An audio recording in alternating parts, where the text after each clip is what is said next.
வாழா உங்கள் வாழ்வை வாழ. Cheers! Senior Living by Casa Grande. Life begins at 50. தற்போது வந்துள்ள அண்மை செய்தி. மெரினா கடற்கரையில் உணவுப் பொருட்கள், பொம்மைகள், ஃபேன்சி பொருட்கள் விற்கும் கடைகள் தவிர வேறு எந்த கடைகளையும் அமைக்கக்கூடாது என சென்னை உயர்நீதிமன்றம் உத்தரவிட்டுள்ளது.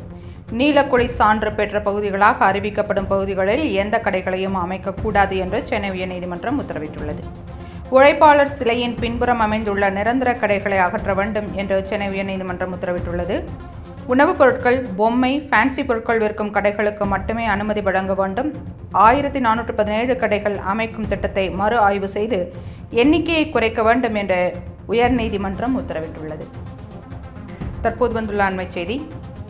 மெரினா கடற்கரையில் உணவுப் பொருட்கள், பொம்மைகள், ஃபேன்சி பொருட்கள் விற்கும் கடைகள் தவிர வேறு எந்த கடைகளையும் அமைக்கக்கூடாது என சென்னை உயர்நீதிமன்றம் உத்தரவிட்டுள்ளது.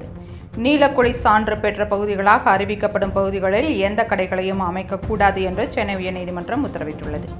உழைப்பாளர் சிலையின் பின்புறம் அமைந்துள்ள நிரந்தர கடைகளை அகற்ற வேண்டும் என்று சென்னை உயர்நீதிமன்றம் உத்தரவிட்டுள்ளது. உணவுப் பொருட்கள், பொம்மை, ஃபேன்சி பொருட்கள் விற்கும் கடைகளுக்கு மட்டுமே அனுமதி வழங்க வேண்டும். 1417 கடைகள் அமைக்கும் திட்டத்தை மறு ஆய்வு செய்து எண்ணிக்கையை குறைக்க வேண்டும் என்று உயர்நீதிமன்றம் உத்தரவிட்டுள்ளது. தற்போது வந்துள்ள அண்மை செய்தி. மெரினா கடற்கரையில் உணவுப் பொருட்கள், பொம்மைகள், ஃபேன்சி பொருட்கள் விற்கும் கடைகள் தவிர வேறு எந்த கடைகளையும் அமைக்கக்கூடாது என சென்னை உயர்நீதிமன்றம் உத்தரவிட்டுள்ளது. நீலக்குடி சான்று பெற்ற பகுதிகளாக அறிவிக்கப்படும் பகுதிகளில் எந்த கடைகளையும் அமைக்கக்கூடாது என்று சென்னை உயர்நீதிமன்றம் உத்தரவிட்டுள்ளது.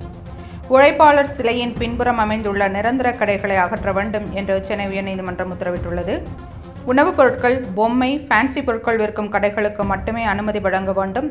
1417 கடைகள் அமைக்கும் திட்டத்தை மறு ஆய்வு செய்து எண்ணிக்கையை குறைக்க வேண்டும் என்று உயர்நீதிமன்றம் உத்தரவிட்டுள்ளது.